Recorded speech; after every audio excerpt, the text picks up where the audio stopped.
It started, funny enough, with just a big, fat, ugly, blank wall over my workspace, like above my computer, that always just drove me crazy. And I just knew I needed to put something there, but I just never did it. Until one day, a few years ago, I kind of put my foot down. I said, okay, I really got to put something up there. So at first, I looked online, had no luck.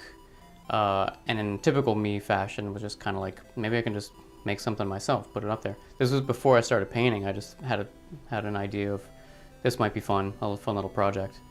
So I went out and I bought like a value pack of canvases at Michael's or something, because I liked those multi-canvased sort of pieces where it's, 3 or 4 or 5 canvases and they all show the same image. So I wanted to do something like that. I actually found the scene that I wanted to do. It was like this really pretty, wintry, autumnal scene with a lot of nice colors and stuff.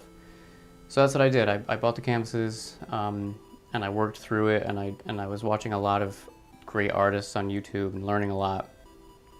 And it was a learning process for sure, but the thing that I really learned in that time was just how much I loved doing this. I mean, how much I connected with this new sort of artistic expression, or whatever you want to call it. It was almost a moment of kicking myself, like, why haven't I been doing this for longer? So I basically became obsessed with painting. Made several landscapes after that. All, pretty mediocre, honestly, but it was just a fun learning process for sure. But then at some point I just kind of hit a wall, inspiration-wise. I didn't know what to paint next. So if you know my channel, you know anything about me, I love retro games and a big fan of NES games and stuff like that. And I was thinking about one of my favorite games, Legacy of the Wizard, which arguably has the greatest backdrop in any game, in my opinion.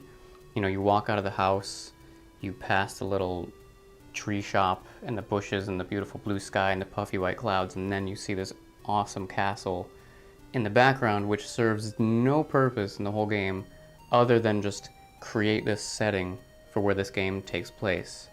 And that always stuck with me, even from just renting it once as a kid.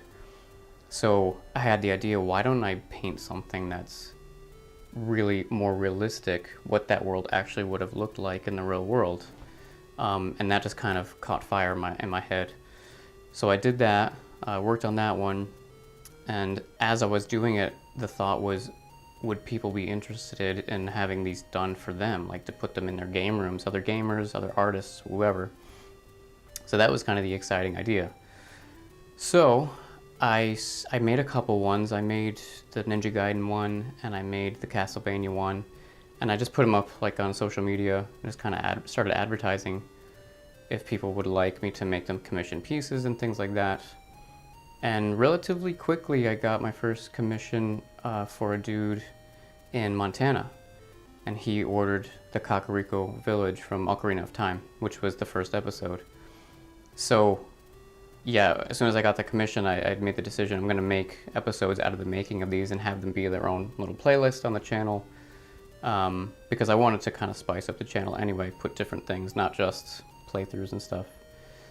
So that was it. That was kind of the impetus for the whole thing, and that's how the GameScape Artist began, just with a big, fat, ugly wall.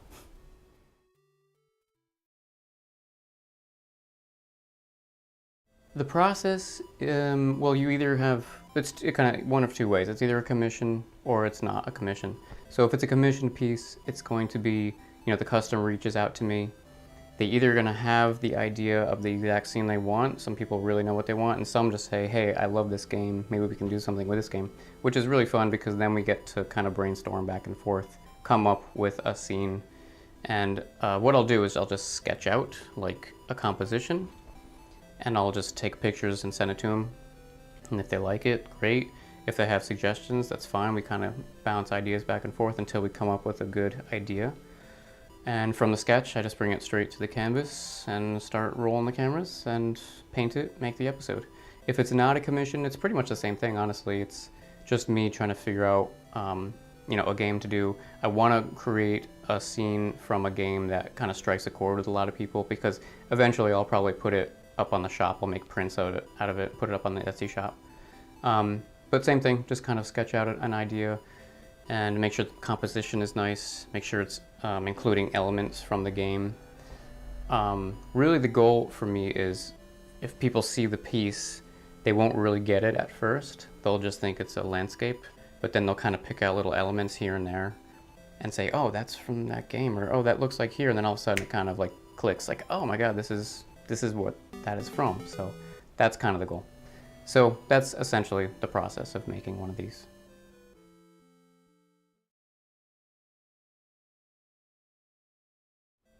Well, I mean, I'll do any kind of game or from any sort of era.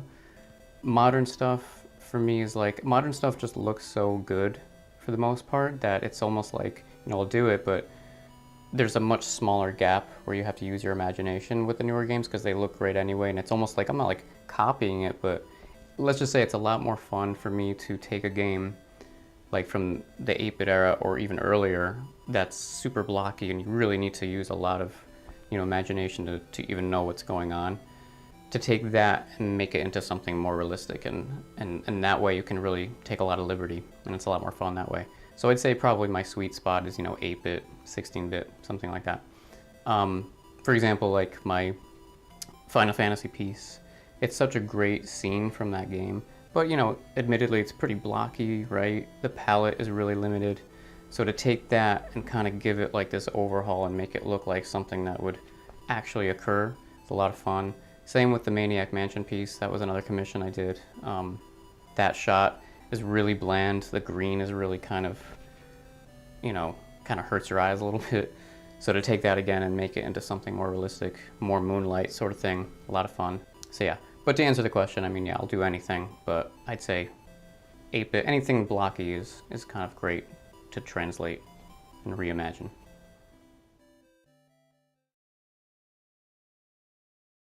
I typically go with 16 by 20 canvases, which is actually the size of the prints I make of the paintings as well. But again, you know, if someone wants something smaller or larger, within reason, it's fine. I don't want to have to ship, you know, a 3 by 4 foot canvas. That's going to be a pain probably, but you know, it's negotiable, let's put it that way. 16 by 20 I feel like is a good size. It's big enough where you're going to be able to put enough detail into it and have enough space to really detail things out and have something have depth, where again it's small enough where it's not a total pain to ship. Easiest way to get in touch with me is through the website, GameScapeArtist.com, where you can email me straight from there and you can see my work and things like that. Or you can just email me at ReNesance@gmail.com, and from there we can just start a dialogue and start brainstorming ideas. But I'm also on social media, Instagram, Twitter, all that stuff, so whatever's easiest for the person, yeah.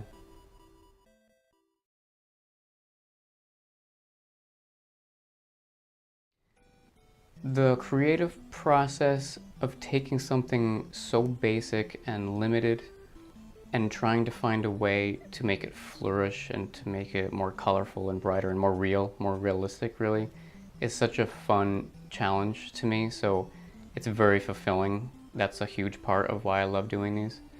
But I'd have to say that the greatest thing is when I get really nice feedback from the people who are ordering commissions or prints.